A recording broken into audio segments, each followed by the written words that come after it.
Hello, aspirants. Welcome to PW OnlyIAS. I'm here, Harpreet Singh, with the daily analysis of the Hindu from 23rd of October 2024. Let's begin today's analysis.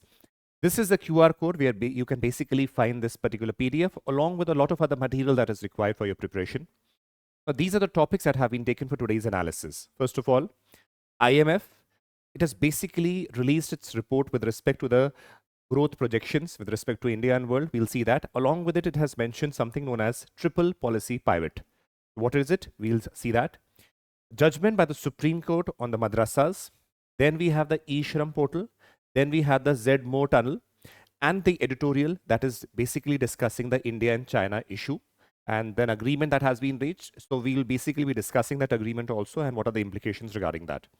Along with it, we have the news and shorts, which is important for your preliminary examination. And along with it, MCQs with the explanations that you need to do and practice. Let's begin today's analysis. Okay, now this is the article that was basically present in the front page itself. The headlines basically says IMF retains India's growth projection at 7% for the fiscal year 25. Now see, something that is important for you to analyze is that this detail or whatever analysis that has been mentioned is mentioned in the World Economic Outlook. Now, this is published and released by what? IMF. That means for you, the name of the report itself becomes important. This has been asked, I think, few years back also in the preliminary examination. It becomes or remains important today also. Because when you practice the reports and the bodies over here, these are basically mentioned in the newspapers itself. So this is mentioned in the World Economic Outlook. Moving ahead, let's see what are the highlights of the report. First, IMF expects India's GDP growth to moderate. Moderate, that means we'll be realizing that in the fiscal year 24, it is expected to be, let us say, close to 8.2%. Now it will go down to 7% in the FY25 and 6.5% the next year, fiscal year 26. Now, please understand that it is saying this is moderating. It doesn't mean that it is very low because globally you'll be realizing it is close to 3%. Still, India is doing very well. Now, one thing you need to realize that, okay, it is 7% is also good, but it is decreasing in a way, moderating. Now, IMF basically mentions one concept that we need to analyze and understand. It mentions the reason for the above. This decline is pent up demand has accumulated during the pandemic period has been exhausted. Now, please understand what do you mean by pent up demand. Sometimes what happens that when we are studying or let us say there is a very strong demand for the products and services, it basically leads to a lot of economic activities. And that again increases the projections of let us say the growth rate that is taking place. Now, why the word pent-up demand is mentioned here and why the pandemic is mentioned here, these three things or two things need to be analyzed. First, pent-up demand is used to describe a situation where demand for a product or services, or for that matter, products and services, are unusually strong. And when the pandemic, let us say the lockdowns was being, let us say, diluted and the, let us say, lockdown was removed completely, did you see the trend that came up? People were traveling into various places, to the hill stations, people were shopping, people were moving out. What happened? Because there was lockdown for such a long period, people were confined to their houses. So because during that time, the economic activity was almost in a stagnant condition. So what happened after that is people profusely started buying things also, who could buy. People started moving out also. Again, tourism sector also started, let us say, at an exponential growth. Hotel industry also is seeing an exponential growth. Why? Because during that time, being in the lockdown for the houses for such a long time basically led to what people immediately demanding those goods, services, and traveling. So that basically led to a higher growth rate. Demand for products, goods, and services basically went up to a very great degree, and that is why there was strong demand. Now, again, a stabilization has come.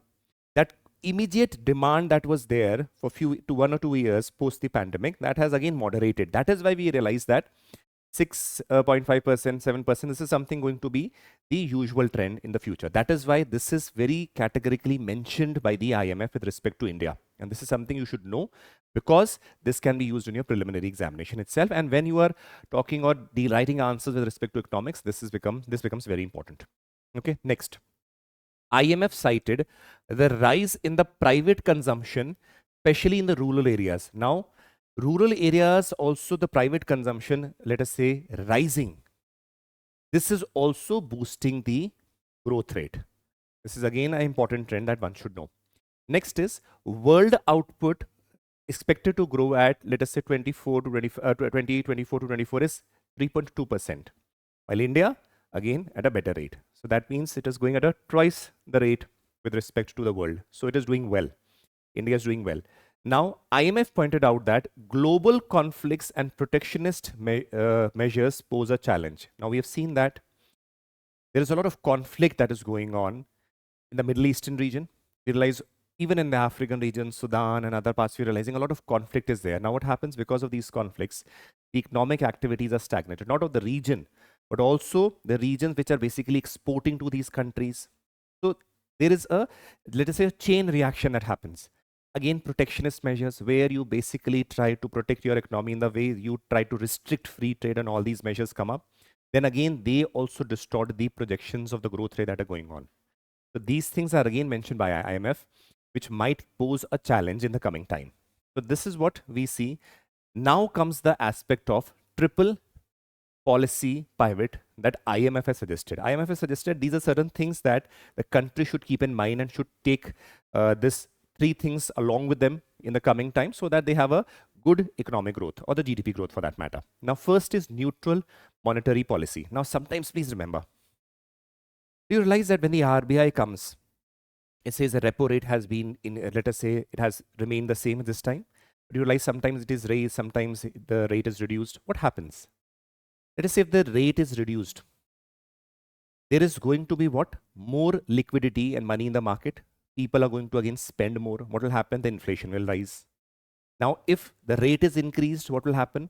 The liquidity is sucked from the market. What happens? The people will supposedly be spending less, and that means liquidity is less in the market. So that will lead to decrease in the growth rate.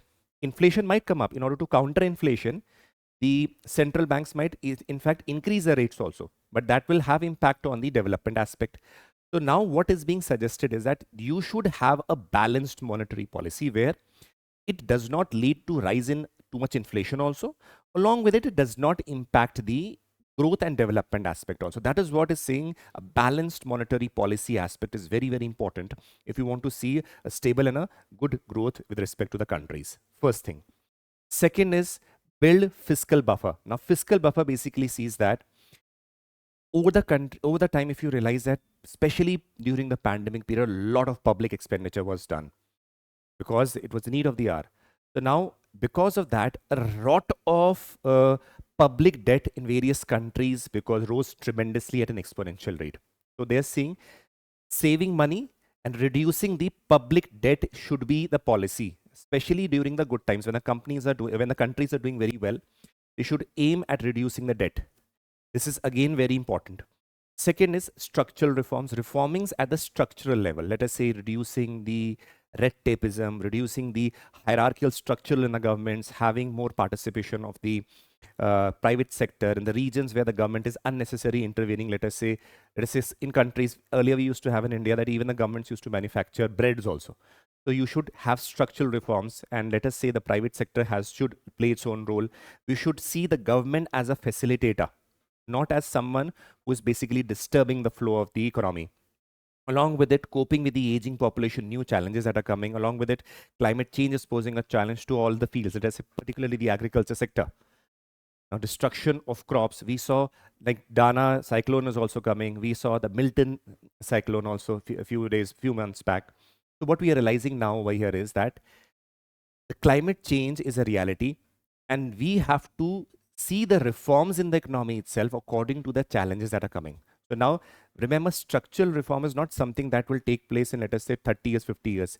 One has to be very well on the toes with respect to the changes that have taken place, because these changes with respect to climate change, the new challenges that are coming, are coming on a daily basis now. So we have to be on our toes to modify the policies also according to the need of the hour. So this is what is basically mentioned by the IMF. Now comes the second article. Religious instruction in madrasas cannot be wished away. Right? Now, CGI has given this basically judgment, and the Supreme Court has given for that matter. See, the Supreme Court stated the NCPCR, National Commission for the Protection of Child Rights. We'll be seeing that also. National Commission for the Protection of Child Rights. The Supreme Court has stated the NCPCR recommendation that proposed shutting down government-aided madrasas not compliant with the Right to Education Act. So this was a recommendation that was made by NCPCR. Now, a religious body basically filed a PIL in the Supreme Court, and the case went to the Supreme Court, where the Supreme Court basically said that religious instruction in madrasas cannot be wished away. We cannot just remove it. So what is going on? What were the basically NCPCR recommendation? Please see that. NCPCR recommended to review government-aided madrasas that admit non-Muslim children. That means all the madrasa which are admitting non-Muslim students, we need to comprehensively review them. Right? Second, ask the Ministry of Education to inspect all madrasas and withdraw recognition from those not complying with the RTE Act. Now, what is going on is, we realize that in madrasas, obviously the religious education is given. Now, if the non-Muslim children are there and the religious education with respect to Islamic education is given, so they wanted to inspect what is going on. So, along with it, whether they are complying with the RTE Act, what RTE Act says. So, those things again were basing a lot of contradiction and issues. So, NCPCR basically recommended this to the government.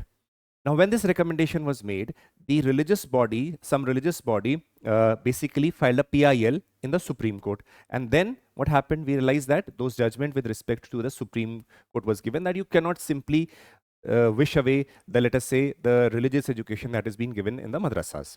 Now, please understand there are certain things that you need to keep in mind. First is the National Commission, because what is important over here is not the news itself. It is the bodies that are there. That is the National Commission for the Protection of Child Rights. Now, please see over here. NCPCR is an India statutory body established under the Commission of Protection of Child Rights 2005. Right? This is the act. That means it is a statutory body. Second, chairman appointed by the President of India on the recommendation of a select committee. Members, 6 members, including at least 2 are women, appointed by the central government based on their knowledge, experience in the child-related fields. Now, the associations of NCR, the Ministry of Child, Women and Child Development, State Commissions for the Protection of Child Rights, again, NGOs and civil society also work with them, along with the international organization.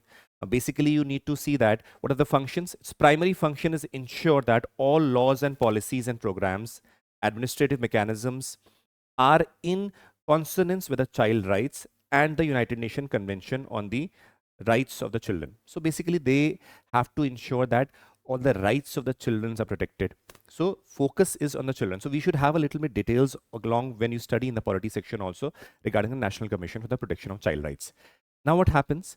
One more thing that was mentioned over here is with respect to the provisions of the RTE. You saw when the recommendation was made, those not complying with the RTE. So that means we need to know some idea of what are the provisions related to the RTE in this. Now see. Legal provisions are under the RT. The right to education under Article 21A, the 86th Amendment, describes modalities of the importance of free and compulsory education for children between 6 to 14 years. This is something we are all aware of. The Act mandates 25% reservation for the disadvantaged section of the society, where the disadvantaged groups include the SCs, STs, socially backward classes, and the disabled population. So these are basically the disadvantaged communities. Now what happened? RTE was amended to add sections 1, subsection 4 and subsection 5. Now see what it basically talks about. Section 1, subsection 5 of the RTE Act. Nothing contained in this act shall apply to madrasas, Vedic Pathshalas and the educational institutions primarily imparting religious instructions. So in a way itself, This is being upheld by the Supreme Court by saying, because it itself says, what NCPCR is mentioned is to see whether religious instruction is being given or whether it is going against the RTI Act and all. Based on this clause itself, the Supreme Court says, because the clause itself says that nothing in this act shall apply to madrasas, Vedic pathshalas and the educational institutions primarily imparting religious instruction. Automatically, this was the reason why the Supreme Court basically shunted down what the NCPCR had recommended. Next, Section 1(4) of the RT, subject to the provisions of the Article 29 and 30 of the Constitution, the provision of this act shall apply to the conferments of rights on the children to free and compulsory education. Obviously, then Article 29 and 30 basically deal with the minority rights along with the cultural rights of the other people. So, based on this particular Section 1, subsection 4, upholding that, the Supreme Court had basically given this judgment where they said that religious instruction in madrasas cannot be wished away or cannot be just removed because it is an integral part of the concept of madrasa. Similarly goes for the Vedic pathshalas with respect to imparting the Vedic knowledge. Okay, now let's move ahead. Next is Isham Portal. Now Isham Portal again, please remember the photo that has been put over here itself is important. Category of unorganized workers, you yourself should understand this can be asked in your preliminary examination. It includes the construction workers, migrant workers, gig and platform workers, street vendors, domestic workers, agriculture workers and other unorganized workers. It is basically Isham Portal is providing a national database for the unorganized worker. We'll see that right now, don't worry. Along with it, there are a lot of benefits like an card that would be provided will be acceptable across the country. Then we have accidental insurance coverage that will be provided, 2 lakh for accidental death and 1 lakh for, let us say, partial disability. Social security benefits would be provided and help by the state and the central government would be given in various aspects. Little bit idea. Now let us move and understand what it is. See, launched by the Ministry of Labor and Employment, the aim, what is the aim? Registration and creation of a comprehensive national database of unorganized worker. What was going on is, in the organized sector, we know how many workers are employed in which sector. Possibly details can be easily found out through various, because they are already in a formal setup. But in case of the unorganized sector, which basically comprise the major section of the population, their data availability is lacking. Along with it, we do not know whether what they're earning, what the conditions are.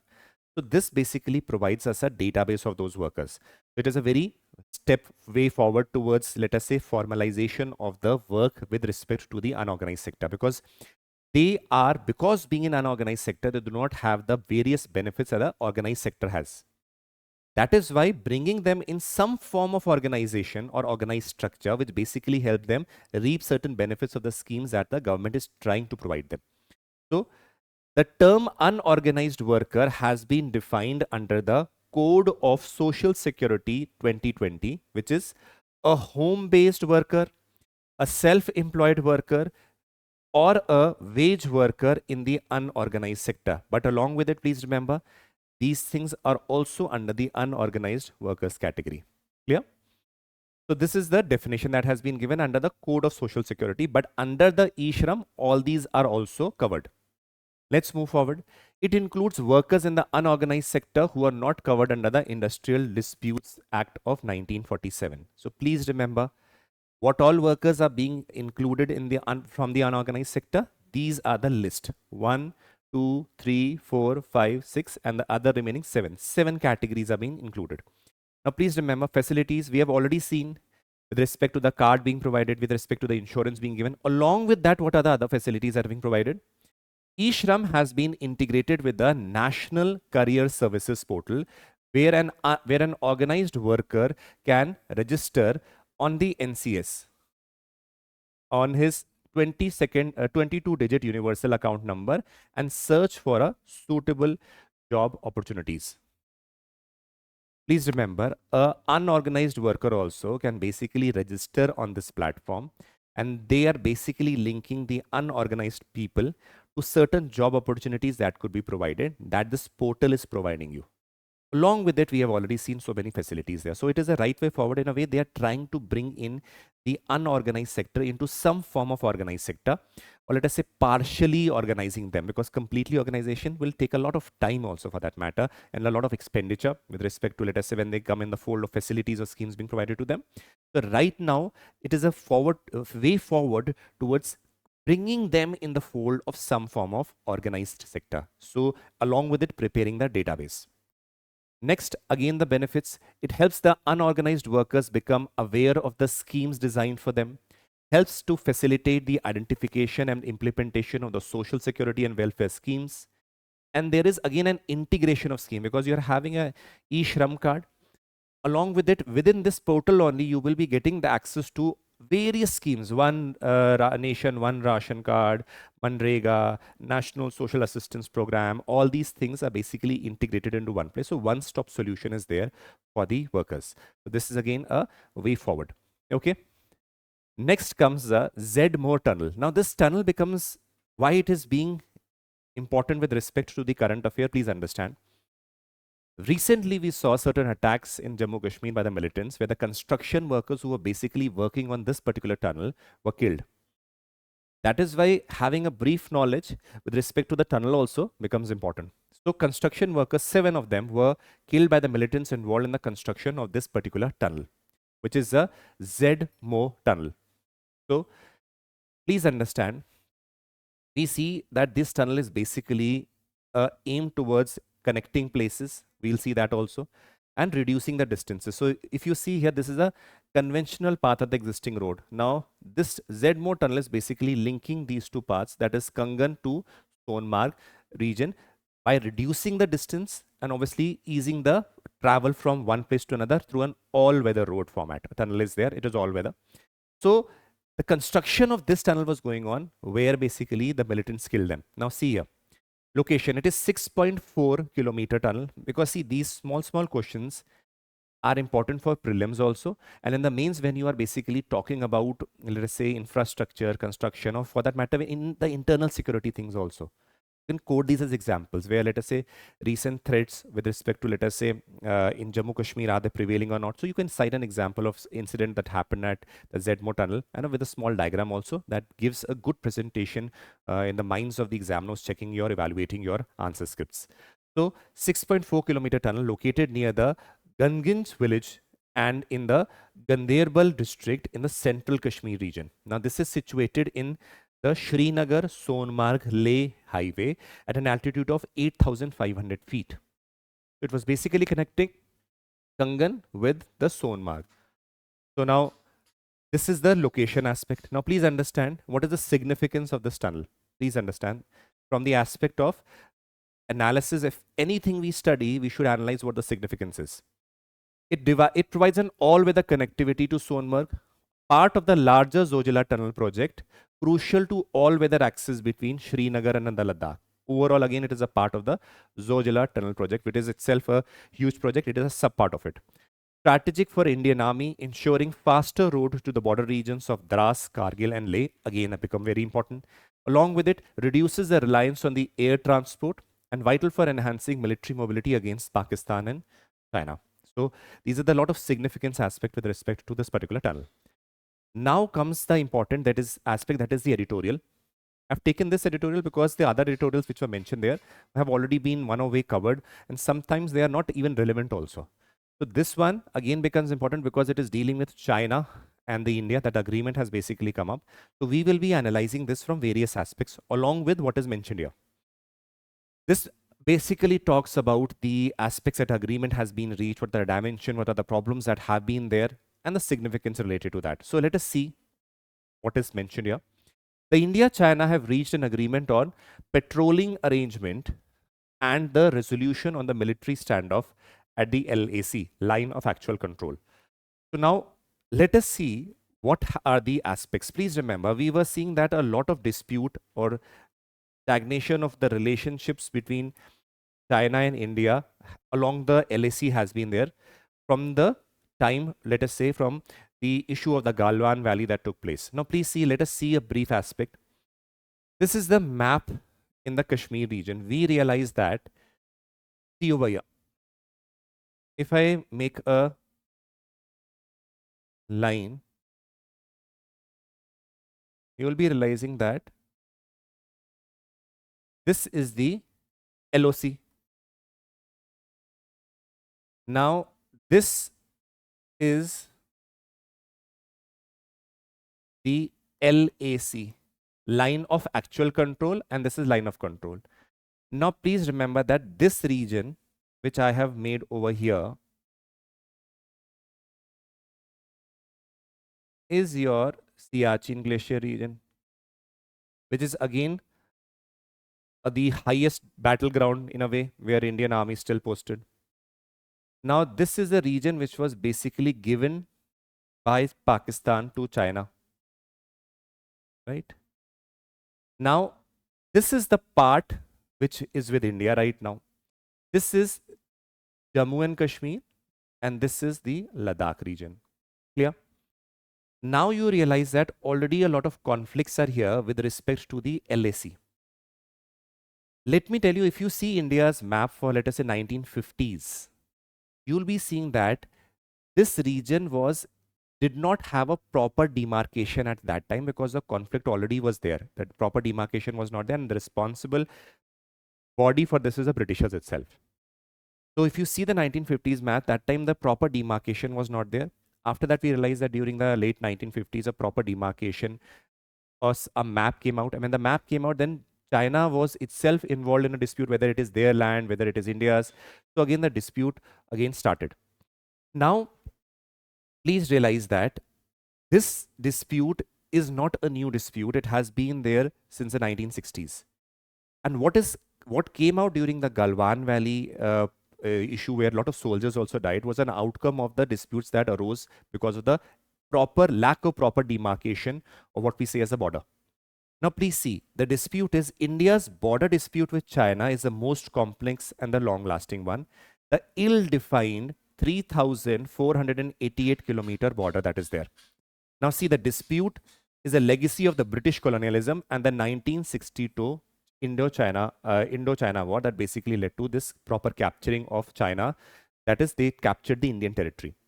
Now understand standoffs. The two countries have several clashes and the standoffs. That means the army has come face to face. 1967, 87, 2013, 17, 20, 20, and 21. Again, Doklam. Chinese incursion in the Doklam regions in Sikkim in 2017 ignited a standoff. Then in Galwan Valley in 2020, we saw that Indian soldiers close to 20 had basically died, and even it is said that the Chinese close to 50 soldiers had died during this conflict. And after the Galwan Valley problem, there has been basically a deterioration in the relations with respect to India and China. Now let me just show you a map also. This is the Galwan region, right? Right? We had already seen this in the earlier phase also. If you see here, this is the clash of the site, exactly on the LAC. So this is where the basically the conflict between the issue between the standoff between Indian army and the Chinese army took place, where so many soldiers died. And post that, there have been a repeated issue whether how we are going to deal with the issue, because China has been repeatedly militarizing this whole region. Lot of army presence and infrastructure is being rising over here, and India is concerned for that. Along with it, the patrolling activities along the LAC that used to take place again stopped in certain regions because we saw that conflict was continuously rising. So based on the disputes and problems that arose, we realized that an agreement has been come up. Now, it does not resolve all the issues like, let us say, demilitarization has not been there. But in the future, we realize that the first step has been taken towards demilitarization. So let us see what was the basic agreement that has taken place between India and China. Let's see. The resolution of 2020 issues. Agreement aims to resolve the issues that arose in 2020 and reduce the military presence. Now, it is aiming. It doesn't say that we are going to reduce. Both the countries haven't said that this is a deadline or no. They said we will be aiming. And the 2020 issue, you realize that it is the Galwan issue that took place because it was after, let us say, close to decades, close to 3 to 4 decades, that such a conflict has basically arisen between two countries. Because earlier, the standoffs have been there. That means one or there have been, let us say, hand clashes or let us say verbal abuses have been there at the border, at the LAC, but not death of such a high scale. So that is what was concerning both the countries, because this led to deterioration in the relationships between India and China. Now see, restoration of peace and tranquility as existed before 2020 and involving monthly meetings and graded troop reduction. So gradually a reduction of the troops will take place. They have agreed, not exact deadline has been given. Next comes patrolling in the previously blocked areas. Now see, both sides have agreed to resume patrolling as it was before 2020. That means there are certain agreements like patrolling will occur twice a month with at least 14 to 15 troops per patrol to avoid clashes. That means when in the patrolling team, 14 to 15 soldiers are going to be there, and twice a month this will happen from the either side. Both sides will exchange the patrol schedules to avoid clashes or overlapping for that matter. So they'll be exchanging when this side, the Indian army is patrolling, and when the Chinese army is patrolling, and the troops will have close to 15 to 16 soldiers. Next is shift to the status quo. Please remember, particularly regarding the Y junction in the Depsang plain. Now, what happens with respect to Y junction? Please see. These are certain points. PP is the patrolling points or the points that are here. This is the LAC. Now there is a road going here, and there is this road is basically dividing into the two further roads. So why we realize or see is this is a Y-shaped junction. Now India had been patrolling in PP 10, 11, 12 and 13. Post the dispute, this stopped. What is going on is status quo, that means shift to the original status that was there before 2020. Now India can patrol this point, this point, this point and this point also, that is along the LAC. Clear? So this is again an important aspect. So it is a way forward towards again a gradual demilitarization and normalization of the relationships that were taking place. Again, it is an enemy country for India. We have to be careful. But yes, a way forward has been seen. So these are certain things. Along with it, no clarity for troops withdrawal. This is something we need to understand.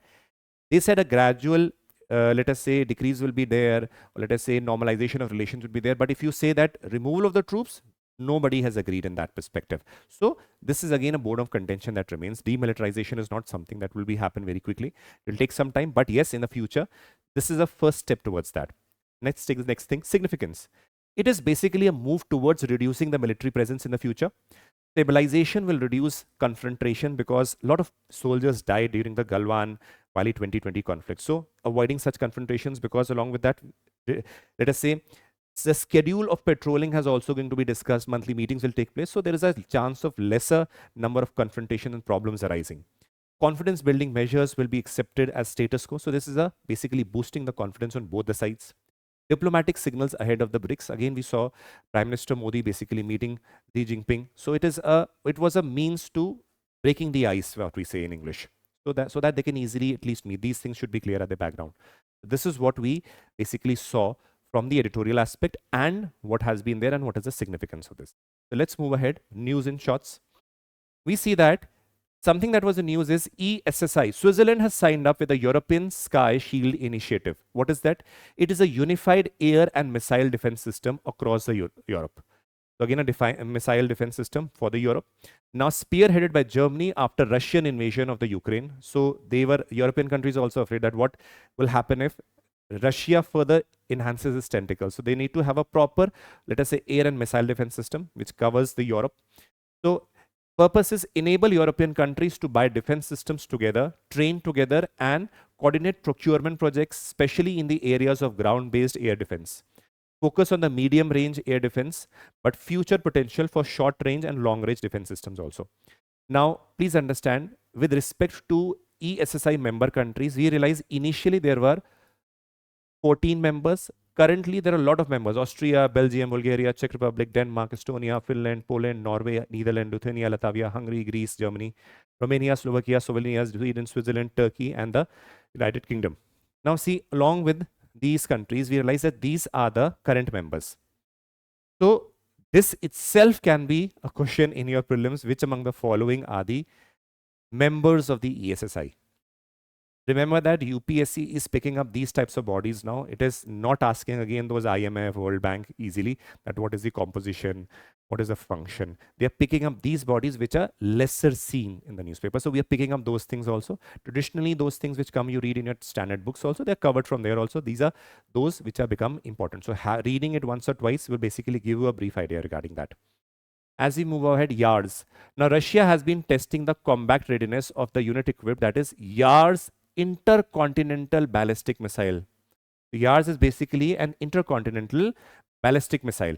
Russia made mobile nuclear intercontinental ballistic missile that can be mounted on the truck carrier or deployed in silos. Estimated to be 22.5 meter in length, 2 meter in diameter.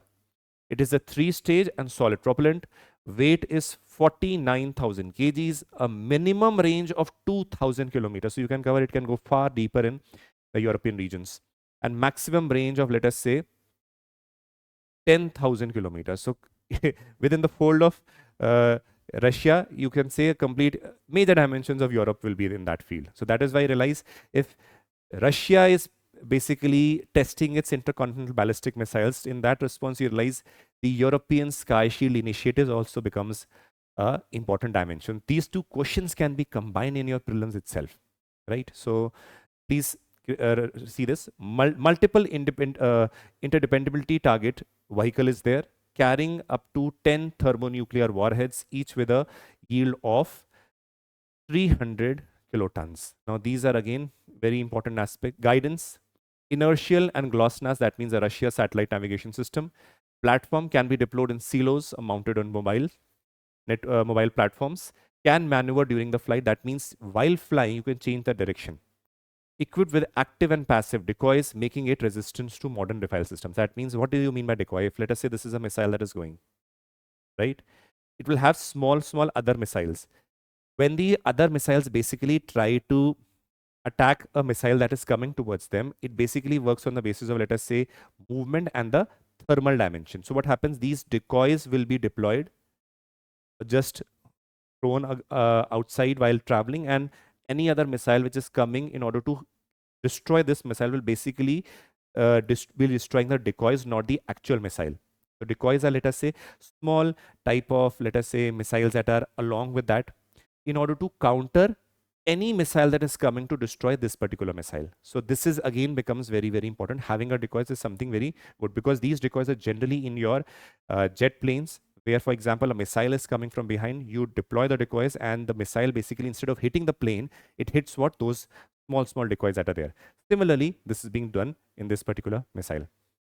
Next is NCMC, National Crisis Management Committee, meets to review the preparedness of the cyclone Dana in the Bay of Bengal. Now, what is NCMC? It was constituted under the National Disaster Management Act of 2005, which was a clear reflection of the philosophy of modern India towards an organized and efficient framework where proper disaster management is basically dealt with. Aims to lessen the impact, coordinate the responses, and ensure quick recovery of the disasters that take place. NCMC operates at the national level and works alongside the Cabinet's Committee on the Security, right? So, role of NCMC, it plays a pivotal role in managing natural disasters by assessing preparedness, coordinating relief methods, providing logistical and financial support to the state government. It ensures all necessary preventive and precautionary steps are taken. Composition, the Cabinet Secretary chairs the NCMC. This is again very, very important. Who chairs it? Many would be writing the Prime Minister. No, it is the Cabinet Secretary along with the other ministries. MCQs, please have a look. Stop the video, attempt. Pause the video, attempt it. Pause the video, attempt it. Pause the video, attempt it. Pause the video, attempt it. Answer to the first. Answer to the second. Answer to the third. Answer to the fourth. Answer to the fifth.